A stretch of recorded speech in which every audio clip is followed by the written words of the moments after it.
again start with modeling of DC servo motor part 2. In previous part we have seen the modeling of an armature controlled DC servo motor, and in that case we have keep a field current constant. But as you know, motor there are two current I and IF, so we have keep field current constant. But suppose if you keep armature current constant, then in that case can we get any different model or can we get the same model? Therefore, here our main purpose is to develop the model of a servo motor when your armature current is constant. So, that means when the armature current is constant, what is the theta s by E of s? That is need to be determined. So, first of all we draw a circuit diagram of a field controlled DC servo motor. So, this is field resistance,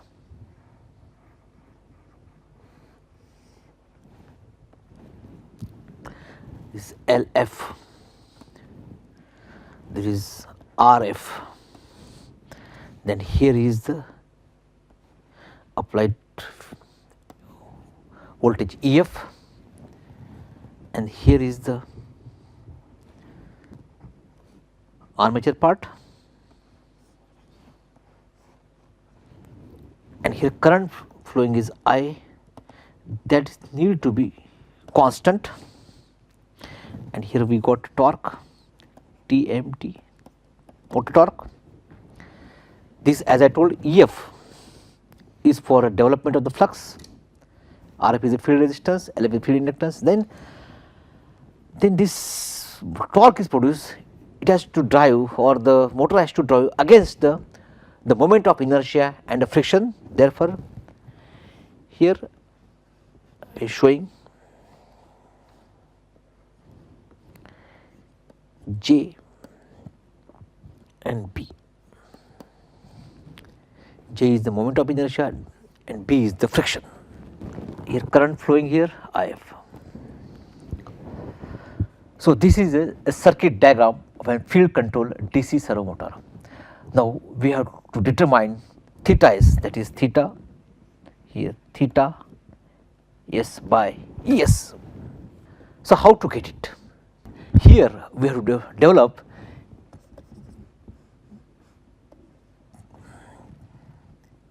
theta s by actually EF of s, that is EF. So, how you do it? So, first of all we see here that the flux is produced because of this EF, that is the field current is produced, and because of this field current we will get the flux. Therefore, here we write this flux is proportional to field current. Therefore, this flux equal to Kf into If. So, this proportionality constant is replaced by like this. Then torque developed is proportional to your field current flux into armature current. Torque developed is proportional to flux into armature current, last time we have seen. So, again we can replace this by a constant K1 flux phi into armature current. Now, in this expression what we do, we replace this phi with this Kf into If. So, we write K1 then Kf to If into I. So, now we want the motor torque with respect to some parameters. So, in this case armature current is constant. So, this armature current is constant, this K1 is constant, this Kf is constant. Therefore, this motor torque we can write down as Kt dash into If. Now, with respect to torque, the expression we have obtained. Now, how to handle other part of it? So, other part just we are observing, we are getting the part respect to RF and LF. So, this part we can solve, or this we have to solve, and here there is no need, because here armature current is constant. If you see in a previous part, that is the armature control, DC servo motor, we have solved the armature circuit RA, LA like this. But here basically here we have this RF and LA because here field is varying, but here and in this case I is constant, therefore we have to apply Kirchhoff's law to this particular part. So we can write down this as LF di by dt plus field resistance RF, this is field resistance RF into IF equal to EF. EF is the applied voltage to this field part. Here also we applied, but this we are keeping constant. Now we have developed the circuit for this portion, then we have got the expression for motor torque, and here we will find one difference, there is no back EMF. If you see last time in a armature control there is a back EMF has come, but here there is no back EMF because here we are keeping armature current constant, therefore there is no back EMF. That means just see there is, we can consider here there is no controlling part. Then let us see what will happen afterward. So here we got expression like this. Now we see the expression for torque, that is the mechanical torque. So here we can write down J d square theta by dt square plus B d theta by dt equal to motor torque Kt dash into I. That is, this is the thing but this. So we got the expression for this and expression for this, and this is another expression, but we have adjusted like this. So we have got these two equations. So everything, every part we have covered here, and now we have to develop a model that is theta s by EF. In case of your armature control, we have determined theta s by Es, because in this case we have applied input to the armature side, but here input is to the fields time, that is the important issues because that is varying. So whatever I explained, now again just see it. So here motor torque K1 Kf IF into I, so Kt dash into IF, so that means this we have got. Then about the field control circuit, EF LF di by dt into IF into RF, this part, and third part is torque equation Kt into IF, that means this expression we have shown here again. So we have got equation in the time domain, so we want in S domain, therefore basically what we do, we apply Laplace transform. So we are applying Laplace transform of equation in 2 and 3, that is, this is equation number 2 and this is equation number 3, we got like this. And now from this expression, this IF of S is written like this, and now this expression of IF of S in 4, replacing IF of S in 4, this 4, so we got this result. Now what to do next? Now we have to simplify it. So here in order to simplification, the theta of S is taken commons here, and afterward this theta S is written like this and EF like this and adjusted the variable like this, and from this we have got this expression. Then again this B and RF, this adjusted like this, and we have got this particular expression, that is LF by RF is replaced by this tau FC and J by B is by tau MS. So what is meant by this? So Km Kt dash BRF, so here this part, this Kt by Km is replaced by constant Km, that is called motor gain constant. Then here tau FC is replaced by LF by RF, that is called time constant of the field circuit. And again you see that in a time constant, what is time constant? Time required for the system to reach 63% of the value. So as the time constant is more, your system becomes little bit slow. If your time constant is less, your system is fast. You will find that the time constant in case of this field control is depend upon LF and RF. So normally the field winding resistance or inductance is more, field winding inductance is generally more, therefore you will find that the time constant of the field circuit is quite more. Then about the mechanical time constant J by B. So you will find that this system is working in an open loop because there is no BMK, there is no control. So therefore, if you draw the block diagram of this, the block diagram of this you will get like this, that is here 1 upon LFS plus RF to IF of S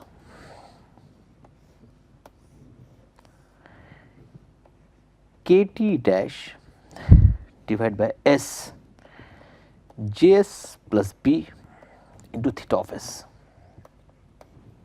E of S. So, a behavior of this is as good as open loop, whereas in case of armature control we have got the closed loop. Again we will find that about a time constant.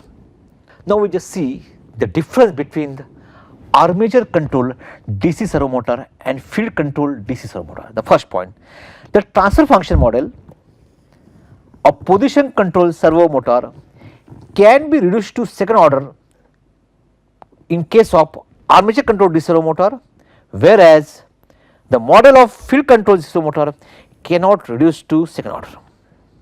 Why it is so? Because we see that in case of armature control DC servo motor, this is an armature inductance and that is very, very small. Therefore, that can be neglected, and therefore, because of that reduction we have got the model as a second order model. But whereas in case of field control motor this is not the possibility, we cannot reduce the field inductance to 0.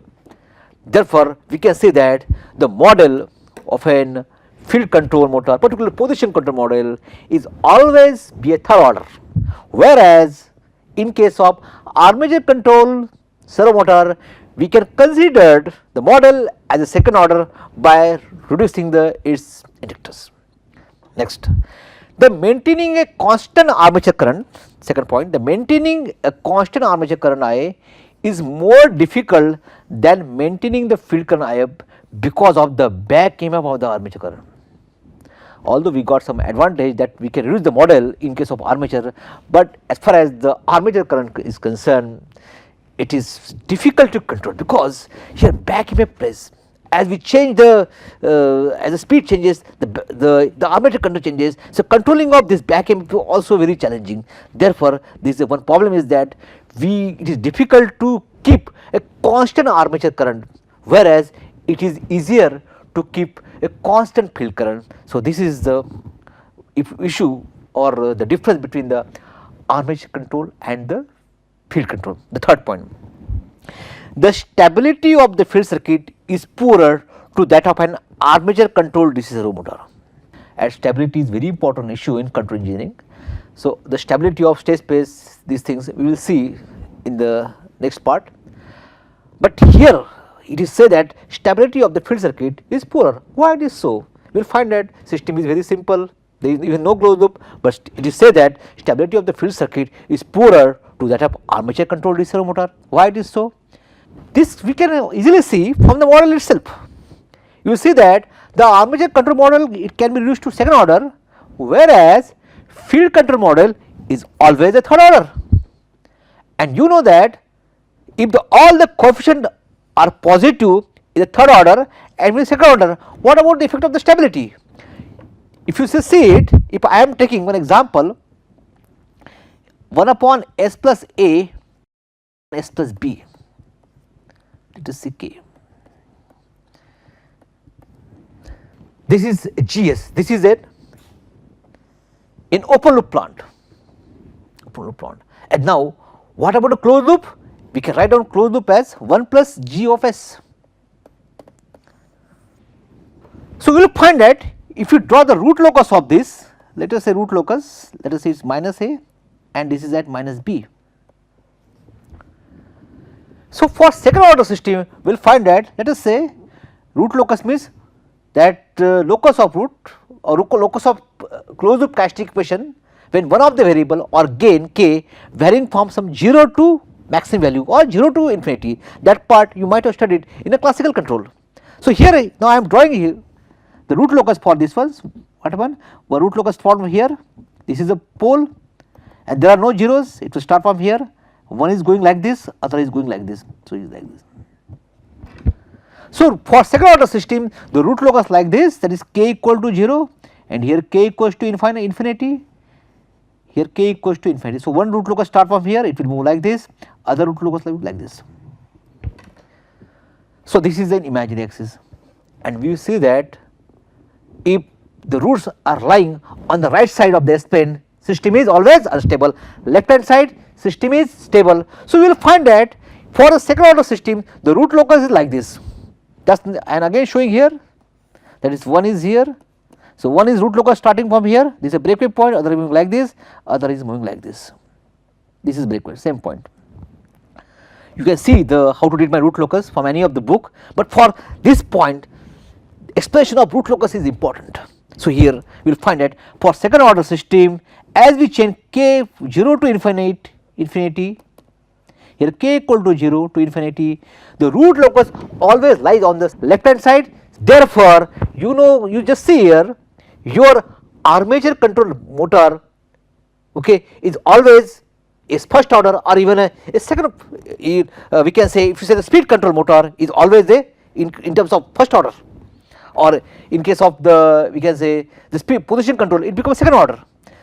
Therefore, if you go for the third order you will find that the root locus is moving towards the right side of the S plane. That means if I am taking the third order plan, let us say k s plus 1 s plus 2 s plus 3.